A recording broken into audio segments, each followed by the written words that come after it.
You can't ask for much more. Auburn starts 2-0.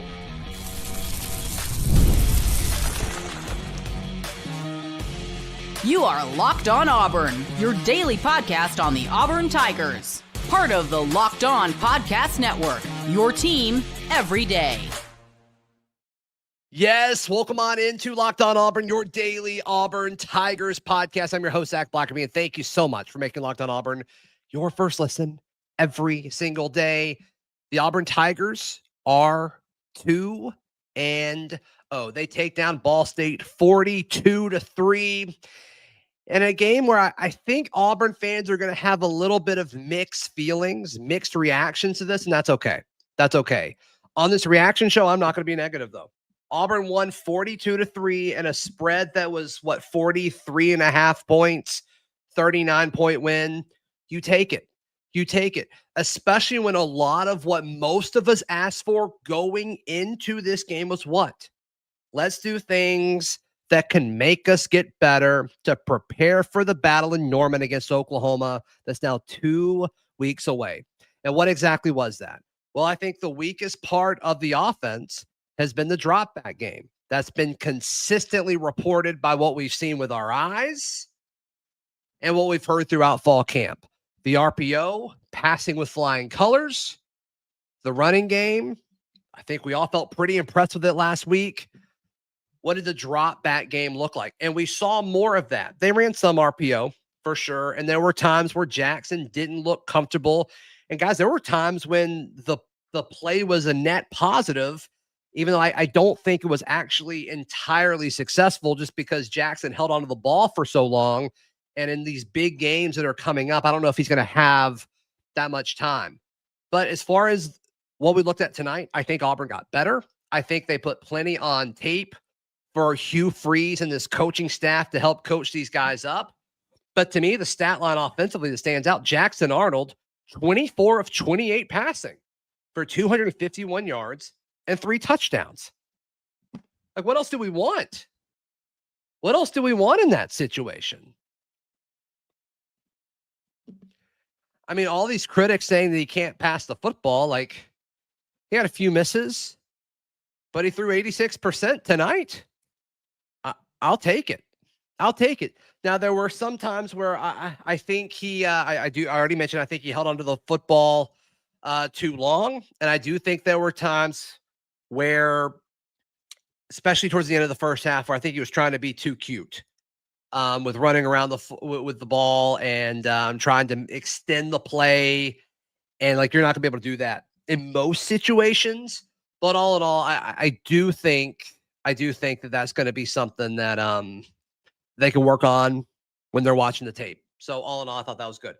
They made a clear effort. This is another thing we asked for as a fan base. We all asked for Cam Coleman to get more involved in the passing game.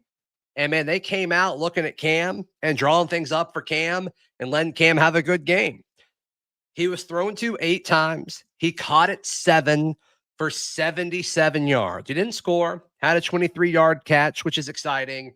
But all in all, like, I thought Cam Coleman looked really, really good tonight. Horatio Fields is going to be the guy in this receiver room that's just steady. I think Cam Coleman's going to have these peaks. I think Malcolm Simmons is going to have games where he pops. I think Eric Singleton is going to have games where he pops, including tonight. I think Horatio may be the guy that's just kind of steady throughout all of this. And I wouldn't have picked that. I wouldn't have picked that going into the season, but we heard how Hugh Freeze talked about him up to this point as the leader, as the guy who, can kind of hold this receiver room together as kind of the father figure in the room. And we've seen that. He's been reliable. He's been the guy that's consistently there for Jackson Arnold. And it shows. I think it's great. I think it's been awesome. Other guys on the offense, Eric Singleton, Daryl brought this up on our Friday show. But that whenever Eric Singleton's in motion, it's like defenses don't know what to do with it. Jackson could keep it and run it up the middle for himself. They could get it to Eric Singleton, and he's going around right in, and it seems like it gets 8 yards a touch. And now Jackson could keep it Eric Singleton can keep running with almost like this wheel route. And it's like, okay, he's already running full speed. How are you covering him? And that's obviously how he scored that touchdown, which was awesome, which was super, super exciting. So, I mean, Eric Singleton, 4 catches, 64 yards, 2 touchdowns. A great night for Eric Singleton. And then you get to Malcolm Simmons, who I think is going to have some peaks and valleys. I think he's going to have some peaks and valleys, and it has nothing to do with Malcolm. I think it's just going to be with what the RPO leads certain guys to do. But 4 catches for 37 yards for Malcolm, which I think we all take. And then the rest of the guys just had, 1 catch or less. I'm happy with what the offense looked like if it's what we think it is. If we think it's okay, they're calling more of the drop back passing game tonight to make Jackson maybe feel a little uncomfortable and to help him develop as a quarterback when the offense needs to go in that direction. We saw some RPO and it looked great. When the ball got out quick, because that read is determined, as soon as the ball is snapped. Jackson's going to have to grow as a quarterback for the other parts of the passing game to expand. I think tonight proved it. And when he had time, he was solid. 24 of 28, guys. 24 of 28, took care of the football, didn't throw an interception. What else can you ask for outside of the ball getting out quicker? We're all in agreement there. But all these people saying Jackson sucks, like, no, he doesn't. He did what was asked of him tonight. He was not asked to use his strengths tonight. There was very little QB runs. How many times did he run it? 9 attempts for 5 yards, and he had an 18-yard run. So a lot of those are sack adjusted. So we'll get the more detailed numbers later, probably on tomorrow's show. But yeah, I'm happy with what we saw from Jackson Arnold. I just am. The offensive line, I saw mixed critiques on the offensive line, and here's my thing. They weren't perfect. The offensive line was not perfect tonight against Ball State. And there were plays where your tackles didn't look good. There were different plays where your interior, guys were caught holding. And you don't want that. Not against Ball State. They should have dominated. But I do think, guys, if they would have called Auburn's quote-unquote normal offense, I think the offensive line would have got more momentum and would have been able to physically impose on the Ball State defensive line. That wasn't the game plan. The game plan was to pass protect, and I just don't think all that's going to be relevant, honestly. So, and then some of those sacks in the first half, I think were on Jackson holding the football too long. So take that for what it's worth too. A lot of people see sacks and they put it on an offensive lineman. That's not always the case. Sometimes it's coverage. Sometimes it's quarterback holding on too long. And then sometimes, of course, they get beat. That's okay. I think this team's taking steps in the right direction. Once again, the line was 43.5. Auburn wins 42-3. The line's not everything, but I think there's more things we can take away from that, and that's next right here on Locked On Auburn. Today's show brought to you by our friends at Kia of Columbus. Kia Autosport Columbus.com is how you can browse their full inventory and start saving today if you're in the Auburn area, the Opelika area, the Atlanta area, and you're in the market for a vehicle. Reach out to our friends at Kia Autosport Columbus. It's right off of Whittlesey Boulevard in Columbus. It's a short drive from wherever you're listening to in Alabama or Georgia.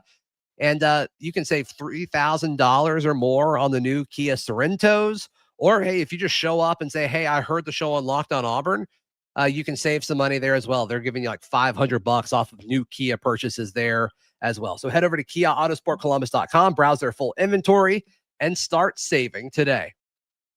Thank you so much for making Locked On Auburn your first listen every single day. The Auburn Tigers take down Ball State, which is not a state, 42-3. We're all kind of fretting over the offense not looking extremely crisp. And it didn't. There were times where it seemed a little bit slow to get going, but the moments were certainly there. And guys, I just think if you look throughout college football today and how many close calls there were and how many upsets there were, I'll take this any day of the week. It felt like that throughout college football today, and I think Auburn kind of came up on top in that situation. Let's talk about the guy who stole the show for me, and that's Xavier Atkins. To me, he is the MVP of tonight's game. I thought defensively, particularly in the first half, Xavier Atkins was incredible. He was incredible.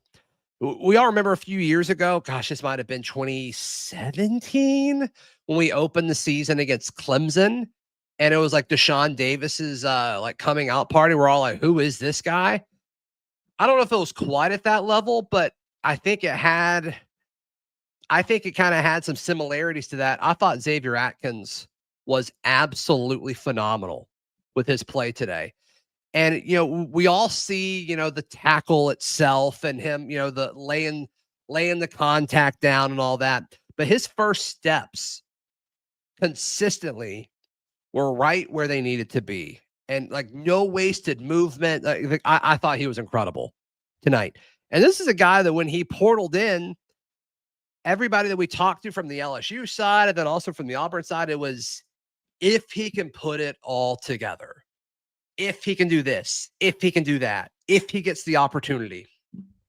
Clearly, all those ifs can go away and say that it's happened, which is great. Hats off to him for putting in the work and seeing the opportunity. Hats off to DJ Durkin for finding this guy. This is a guy who was buried on LSU's depth chart, is what LSU said. And it might have been how Xavier Atkins felt about the entire thing. But goodness, I thought he was fantastic. Another guy was Sylvester Smith. We talked about how these safeties and nickels had a rough game against Baylor. And we'll talk about Baylor in a second. That was a huge dub for Auburn. They didn't even play in that game. But Sylvester Smith tonight was awesome. He was great. He was everywhere. And for some reason, got reviewed for targeting towards the end on that stop, which was absolutely crap. So hats off to Sylvester. Incredible. And I haven't told the story in a while, but just a reminder, we're down in Mobile for the Senior Bowl 2 years ago. This would have been after Sylvester's freshman year. And I'm talking to an NFL scout about the Auburn guys that are there. And I just ask him point blank, like, who are other guys on Auburn's team that you're eyeing? And this is after his freshman year. He played a reserve role as a freshman. They're like, we like Sylvester Smith. But, oh, okay. All right. He's like, yeah, the way he plays the game, the way he, first step, you can tell he's diagnosing and knows what the offense is trying to do. I'm like, awesome. That's incredible. And, after the Baylor game, like he didn't have a great game tonight. He was fantastic. He was fantastic. There are a few things about the defense that I want to talk about because in general, they were great, but this was a one-dimensional football team. We saw what Ball State did against Purdue. That was a similar situation. I think it was 31-0, Ball State's opener against Purdue. And I mean, just to face like Ball State, they can't throw the football. They can't. And that's exactly how Auburn played them. A lot of guys close to the line. They made their quarterback uncomfortable. And when he did drop back, there were just guys all over him. Ball State is not a balanced attack. They've got a quarterback that wants to run the football. And that's just kind of where we're at. Now, you can only play who you can play, and you need to match, defensively with what you need to do. And that's exactly what they did. I'm not taking anything away from any of these guys, but like for those who had, I think your opinion on this team is, exactly what it is now as it was going into this. Like if you were concerned going into this week because of what you saw last week about the defensive backs, like you're still concerned about the defensive backs. Like nothing tonight, I think, changed your mind. In fact, I think you've got a little bit of ammo. I don't even know if Jay Crawford was targeted tonight, but early on, Kay and Lee got beat. And, thankfully their quarterback overthrew it and, it doesn't matter. But I do think on the other side of it is they were shut down and they handled the task at hand. But I do think whatever your opinion was of Auburn's weaknesses going into this game, I don't think they changed at all. So whether it was the defensive back play and coverage, because we didn't really see it that much, or if you had questions about Jackson Arnold passing, I don't think any of it changed. I thought Jackson passing was fine. But we'll see. I mean, I think we'll learn more against South next week, but I think they're losing to a team that's not impressive as well. If somebody in the live chat wants to update me on the South Alabama score and remind me who they're playing, that'd be great. But I think whatever your opinion was of Auburn before this about their weaknesses, I don't think it changed at all. TK, if you need to ban somebody, feel free. You have the ability to do that. All right, let's talk about Deuce Knight. We finally got to see Deuce Knight, which is exciting. I thought he would play more. My biggest issue with the way they handled Deuce Knight tonight was I think they set him up to fail. I think they set Deuce Knight up to fail tonight, specifically because, and I said this on my show throughout the week, if you're gonna play Deuce, the way you need to handle Deuce needs to be different the way you handle other backup quarterbacks. Because he's your future. He's special, and we all kind of know that he is going to be a dude somewhere. We hope it's going to be at Auburn. And I just don't understand why you would put him in with no experienced supporting cast. I said that throughout the week.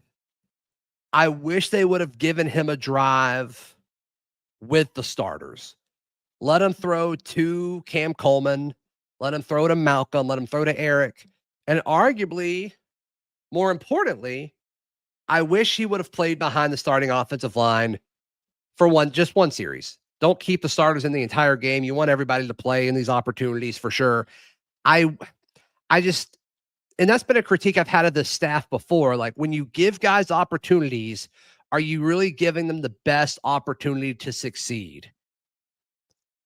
And I don't think you could say that about what you did with Deuce Knight tonight. And I think that's a shame. Like, I don't think this coaching staff helped Deuce Knight out tonight. Will he have opportunities in the future? Sure. And look, I get the argument for it, right? I mean, there's multiple reasons why you would do what you did.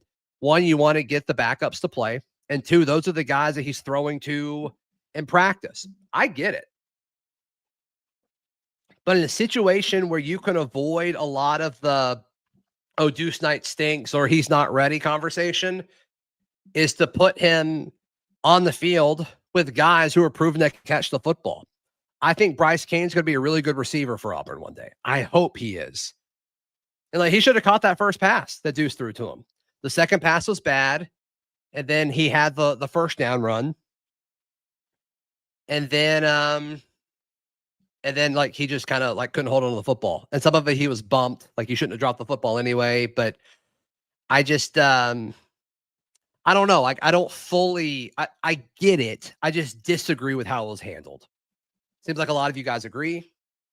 Also seems like Mississippi State won. That's incredible. That was my upset pick of the week. That's awesome. That's awesome. Somebody asked, the messages are going too quickly for me to grab it, but somebody asked when I would have put Deuce in. I think you put him in the right spot because you weren't ahead as much as we all thought they would be at the half. I have no issue when you put him in.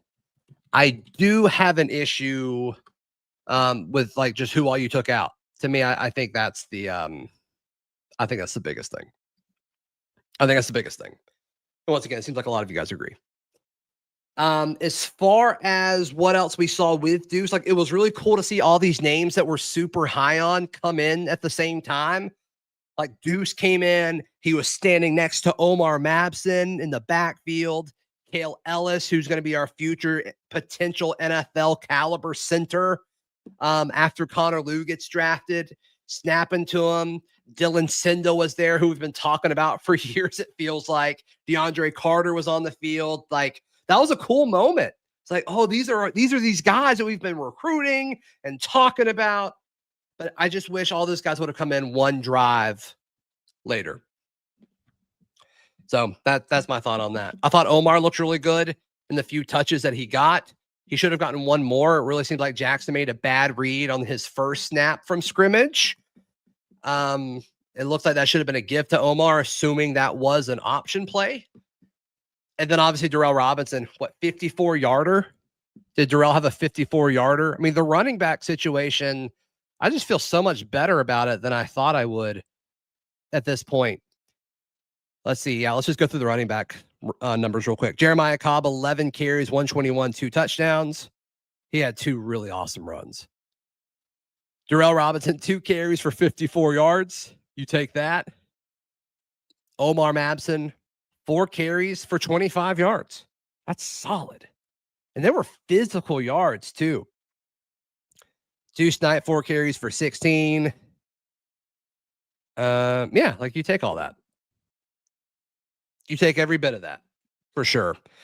And obviously, without Damari, I do think it's interesting that tonight Omar got a carry, I believe, before Darrell Robinson did. Darrell played before Omar did at the end of the first half, but I think Omar got a carry before Darrell did.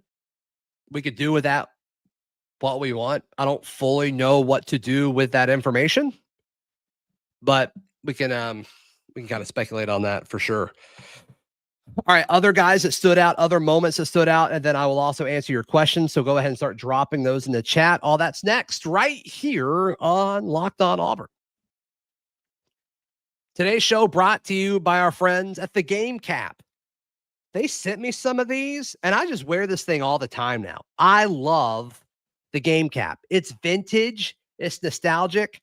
It's also just very comfortable. And yeah, it's the hat that you guys wore in the 80s and 90s. But right now, you can get it for the same price as it was in the 80s and 90s. If you go to thegamecaps.com and use promo code LOCKEDON, all one word, Locked On, you can get this very hat for $16.99, under $17 for a really good-looking hat, a durable hat, a very comfortable hat, a versatile hat. Grab your team's classic bar or retro design and use code Locked On for an exclusive discount because legends wear the game. Thank you so much for making Locked On Auburn your first listen every single day. Auburn takes down Ball State 42-3. 42-3. Other names that I want to mention real quick. I want to spend another second on Horatio Fields. I'm starting to believe that there's a solid chance, and this felt ridiculous. Thinking something like this going into the season with all of the guys coming back and then bringing in Eric Singleton. But I just wonder, is there an actual shot that Horatio becomes like the number 2 guy statistically over the course of the season? That's kind of wild. I mean, if he's going to be Mr. Steady and consistent like the 3rd or the 4th guy, there's a shot at it. There's a shot at him doing that. I don't know how often he's going to go 6 catches for 51 yards, but if you told me right now that when it comes to receptions at the end of the year, that Cam Coleman was 1 and Horatio Fields was 2, I think I'd believe you. And I would not have guessed that going into the year. I mean, we all kind of talked about, different guys, who's going to be your touchdown guy, who's going to be your receptions guy, who's going to be your yards guy. I said it was Cam Coleman for all of them, I believe. Maybe not receptions. No, I think I did. I think I said Cam Coleman for all of them. Which he's got a lot of work to do on the touchdown department if that's going to be the case. But as far as yardage and receptions, I do think Cam will lead at that. The way that they are forcing it to him in the passing game and making him a priority, which they should absolutely do. There's always that guy, though, that it doesn't matter about talent. And I'm not saying he's not talented, but there's always that guy that it doesn't matter how good they are. There's just something about the quarterback trusting him. And it looks like Jackson Arnold trusts Horatio Fields. And that's good. That's good for everybody. So we'll see. We'll see how that goes. But yeah, 6 catches for 51 yards. I kind of think that's going to be his stat line. And that's fine. And you're going to have games where Cam has more. I think most of them it'd be good for Auburn for Cam to have more than that. I think you're going to have games where Eric Singleton pops like tonight. You're going to have games where Malcolm Simmons pops. That hasn't happened yet this season, but I think it's going to. That's fine. I think it's great. Having a guy like Horatio to do all that is awesome. Is awesome. Anybody else on offense I want to talk about? I don't think so. Every time I watch Connor Lew, he was like mauling someone. So that's great. That's kind of par for the course there. Let's pivot to the defensive side of the ball. I mean, the entire linebacker room just I thought was incredibly impressive. Xavier Atkins, Elijah Melendez, DeMarcus Riddick. I thought all those guys were awesome. Robert Woodyard should have had a fumble. What in the world was that? The officiating, we made it 25 minutes into this. We haven't brought up the officiating. What a joke. What an absolute joke. What a just disrespectful performance to the game of football and to the student athletes that are on the field. I mean, just disrespectful. No respect for the game, no respect for fans. There was no reason for that game to go on as long as it was. Like, unbelievable. Like, the ethics involved in that decision making is a joke. To act like you are doing something that helps people in regard to like making a product on the field better. Wow. I mean, some inexcusable stuff. And just like no emotion, didn't seem to care, but man, I wanted it to be about me. Goodness gracious. Sam Hancock in the chat says Pat Adams level of officiating. But like, at least Pat Adams is very clear, like, hey, I'm going to be a part of the show tonight. These guys weren't quite bold enough to do that. They just wanted to do it, which feels grosser to some extent, but goodness gracious, like absolutely bad. Absolutely bad. Chris saying needs to be 2 coaches challenges. So this is how the NFL works. But even if you had that, if you were copying like the NFL's challenging rule, like you can't, as soon as the word forward progress is said, you can't challenge it. You can't challenge it. And then just stopping a game, like to not throw a flag at a hit and then say you could have targeted them and to stop the game to review targeting. That just seems weird to me. It just seems a little off to me. I don't get it. Another important aspect of this, you guys have brought up in live chat. Thank y'all for this. Just the second half was so long. I feel like this was so long ago. Towns Magoo misses a long field goal, clearly bothered by something in his leg, by hobbling off the field. No one helped him. It was a tough watch. Why did that happen? Like why didn't Towns go down, or why didn't someone help him off the field? I mean, obviously kicking in general is a touchy subject at Auburn. Alex can kick yards under, under 40 yards, I guess is what they're saying. And then I guess Connor Gibbs for the foreseeable future will be the longer kicker, and then he handled kickoffs as far as I could tell after Towns went down. So that's why you went to the portal. That's why you retained your kickers, and then also got Connor Gibbs from Southern Miss. 20 and under, TK. Thank you. Alex McPherson for 20 and under. So that's pretty much extra points. Like that's kind of what we're looking at, which is what we saw. We saw him kick extra points, which is great. But yeah, hopefully he gets that strength back soon, because man, this team needs Alex. Like in a situation where, like, if you think about if they would have made that, does it really change anything? I don't know. I don't think it changes the flow of the game. It was 21-0, right? So it goes to 24-0. Like I saw somewhere it's like that field goal is going to cost us. Like, I don't think so. Like the final was 42-3. Like I don't think the field goal cost us, but it could.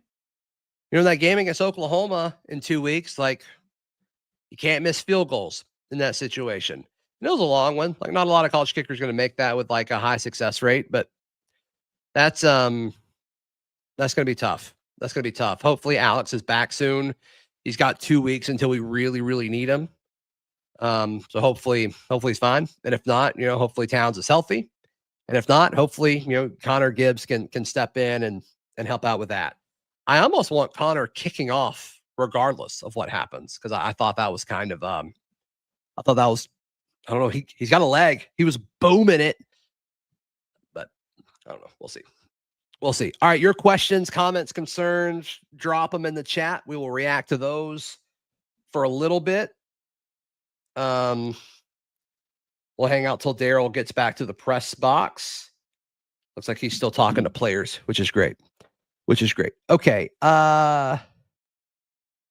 Yep, TK saying Gibbs killed the kickoff. 100% agree. He's got the leg strength for sure. All right. Neptune says, Zach, the SEC is wide open, and if you sticks to Jackson's RPO strengths, we can make noise. What do you believe the key to victory on these two upcoming road SEC games is? Well, not turning the football over is one thing, which they've done a good job at so far. I think the defenses you're going to see there are going to be way better, and something that we haven't seen up to this point. Like, I don't think Baylor's defense is good. I think it's better than Ball State's. And then, with what we saw Baylor do against SMU, like, they won, but it was a shootout, and sure, it was double overtime, so the score is going to be a little inflated. But I think the key is going to be similar to Baylor, where you take care of the football, you hope you can run the dang thing, and you need to be able to cover better than what you did against Baylor. Fortunately, you got one more tune-up game. And once again, like, I'm going to pound this discussion more over the coming weeks because it didn't seem to land. But it's pretty clear that they are wanting to work on the drop back passing game right now to help develop that part of the offense. I think the RPO is fine. We saw glimpses of the RPO tonight, and it was very crisp. Definitely Jackson's strength. And so, yeah, I think you'll see a lot of that too. I think Auburn's going to be able to run the ball. Like, Oklahoma's defense, I think, is pretty good. A&M's is, I trust Mike Elko. I haven't watched A&M a ton. I watched them a little bit last week, but it was more their offense because I'm high on Marcel Reed. And also, like, how does Auburn do against a mobile quarterback that can pass? Like, we haven't seen that. They haven't seen that. Fortunately, they see it in practice, regardless of if they're going up against Jackson or Deuce. Thankfully, they see that in practice. But we'll see. We'll see exactly what that looks like. Chris asked, record over the next 5 games. That's a great question. We do this on the basketball postcast, so I think that's a great question that you ask, Chris. And I don't think it's going to be great. So I want to make sure I get the order right. All right, so South Alabama, that's a win, 1-0. At Oklahoma. So I'm going to do my preseason pick, and I'll let you know if I think anything's changed. I had Auburn losing at Oklahoma and at A&M and home against Georgia, and then I had them beating Missouri. And right now, I think that's the same. So I think I have them going 2-3 over their next 5, but I wasn't able to watch Oklahoma play Michigan. I'm going to have to watch that game probably tomorrow night sometime, because that's going to have a big impact on how I feel about Oklahoma. They didn't score for a long time. Like, that game was like 7-0 for a long time, and it was 14-7 for a long time. I know Oklahoma won. What was it? It was 21. It was 24-13. Michigan scored all their points in the third quarter. So we just got to see what that looks like. Like, that's a low-scoring game. Did they dictate control? We'll see. But yeah, I'm going to say 2-3, but I reserve the right to change my mind to 3-2. But, like, let's be very clear on something here, guys. Let's be very clear. If Auburn goes 3-2 in their next 5 games, but they'd be 5-2 through Missouri, Arkansas, Kentucky, Vandy, Mercer. Like, let's just think about this for a second. If they go 3-2 over the next 5, that means they beat a Missouri team that I thought looked pretty good today at home. You split one of those 3 at Oklahoma, at A&M, or versus Georgia. If you win one of those, and then you beat South Alabama and you beat Missouri, you're 3-2. And all you have to do leading up to the Iron Bowl, at Arkansas versus Kentucky, at Vandy versus Mercer. The Iron Bowl, some of this depends on what Alabama does, becomes a playoff game.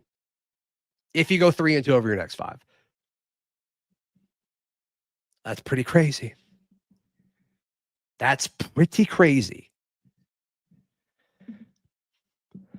Am I wrong on that? Like, y'all check my math here, but Auburn would have 2 losses.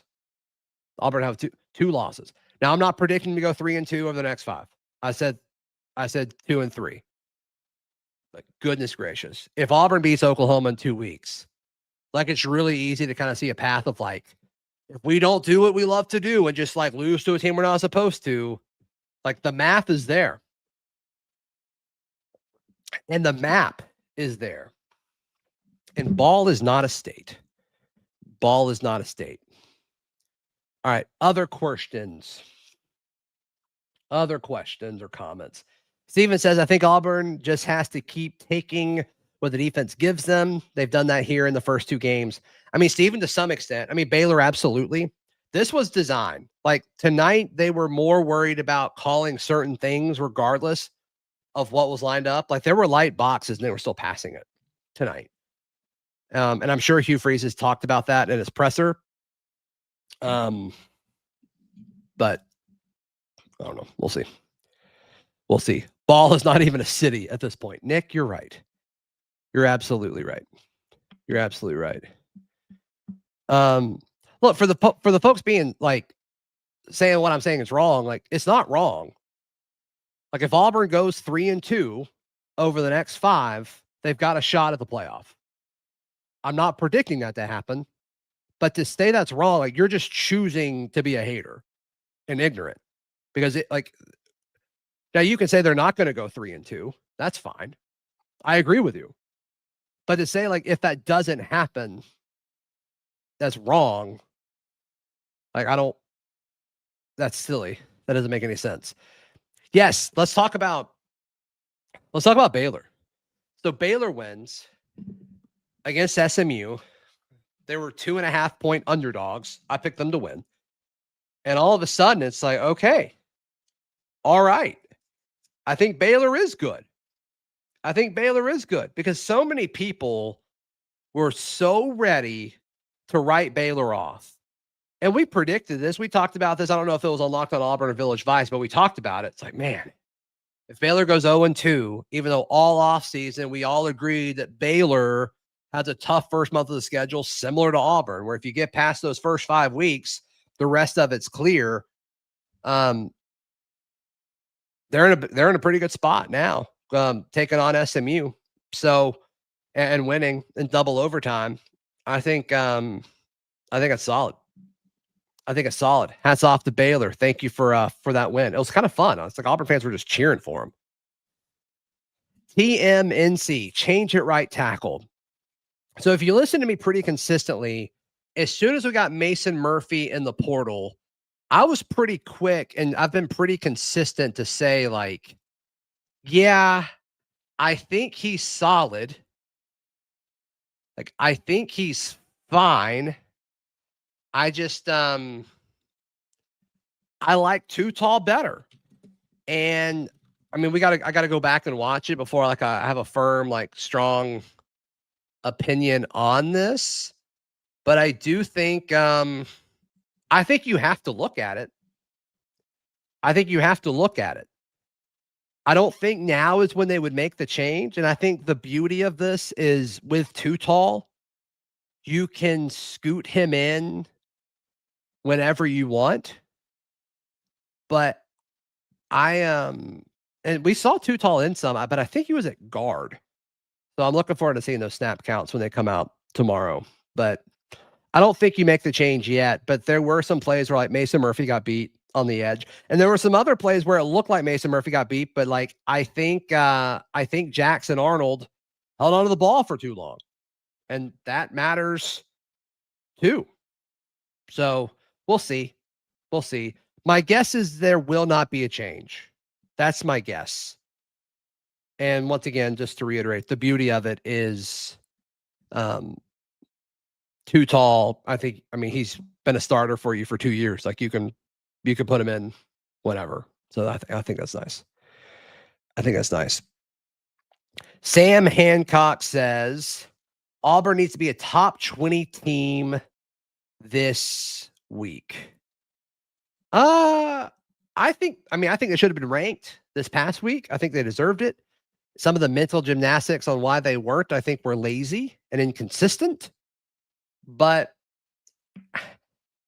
if you didn't vote for Auburn last week, I don't know what has changed for you to vote for them this week. I agree. I think Auburn should be ranked top 20. I'm not sure, but I do think they should be ranked. But I don't know if this game did anything to change anything for you. So my guess is no, but we'll see. Yeah, Sam saying by the transitive property of SMU for a Baylor beating SMU. Maybe. I don't think poll voters think that much about it. Like, you got to think, like, the average poll voter, like, Auburn's just another school to them, and they're not looking at that game saying, like, oh, Baylor beat a ranked team that was probably ranked too high because of what they did last year in a very, very bad conference. Oh, Auburn beat the team that beat them. Auburn's undefeated. They should be ranked. Like, I just don't think that's the way the average poll voter thinks. The logic is fine. I'm totally with you, and I agree with you. I think Auburn should be, but if I had to predict, I don't think it'll happen. That's just my thought. That's just my thought. No, I do not think Sam asked, will Baylor be ranked higher than Auburn? I don't think so. I don't think either team will be ranked. Sheldon asks, how do we feel about Arnold's pocket presence tonight? Too long or love to see it? I thought it was too long. And even on plays that resulted in, 8, 9, 10-yard completions, I still think he held on to it too long, which is somewhat of a concern. That's my least favorite thing. That is my least favorite thing about it. About tonight was how long Jackson held onto the football. So there you go. Yep. Wowzers says Baylor beat a ranked team tonight. That's right. Some of you guys say stuff that I want, but like you just can't, like your username. I just don't want to say it. Yeah. All right. So Mason is asking, or he brings up, what about that Florida game? Yeah, like that's crazy. And I do think that's some perspective that we can all have with all of this. If you are one of the more part of the, pessimistic, I got to go in a second because Daryl's ready. If you're part of like the pessimistic part of the Auburn fan base, you can look throughout the SEC and throughout the conference and throughout college football. And like, there were just so many upsets and so many people that just got smacked and shocked. And like Florida losing USF, like that's a big deal because Florida's schedule's tough. And there were a lot of losses that we kind of had, or like maybes that were written next to it, and USF wasn't one of them. So that's pretty tough. That's pretty tough for Billy. As far as how that impacts Auburn, like I feel like they're taking too many of our guys in recruiting. So that could be really nice for us. There's people that live in Florida, know Florida, that's saying it's not a matter of if, it's a matter of when. Billy Napier gets fired after this. I don't know if I entirely agree with that, because that was kind of what the talking points were last year for that. And he survived because he won a few games that he wasn't supposed to.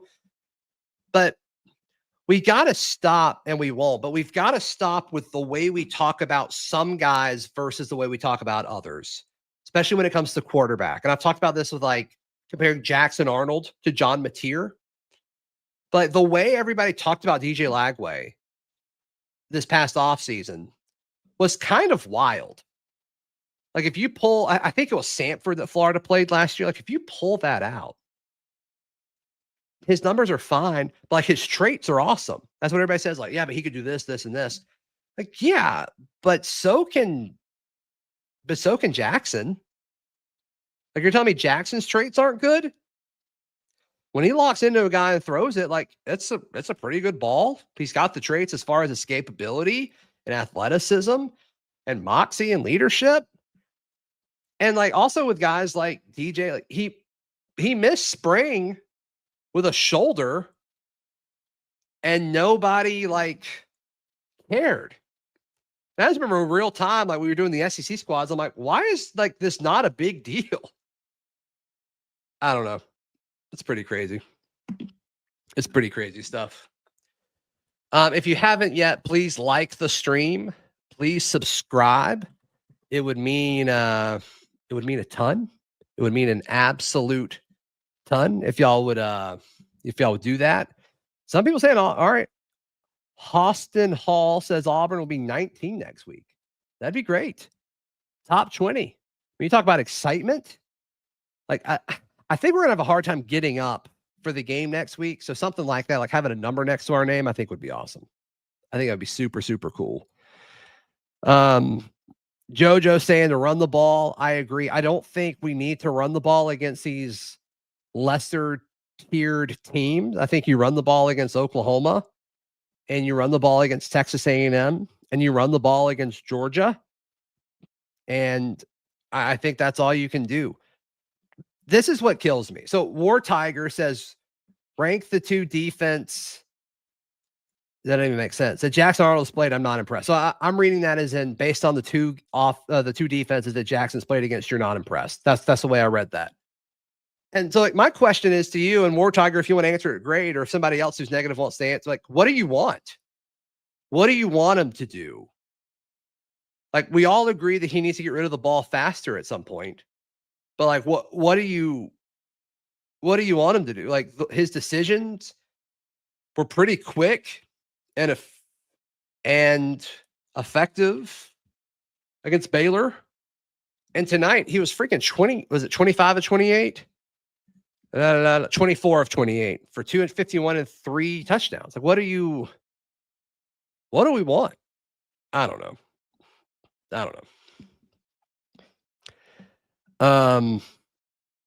Is Dap in here? What did Dap say? I missed Dap. All right. I think I'm done. Guys, thank you guys so much. Please like the video. Please subscribe.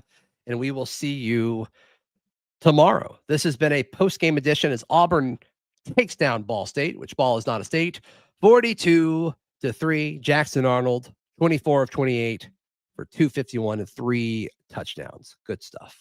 Please like the video. If you're tuned in on audio, please subscribe. Leave us a review. Helps the show out a ton. We'll see you next time. This has been Locked On Auburn.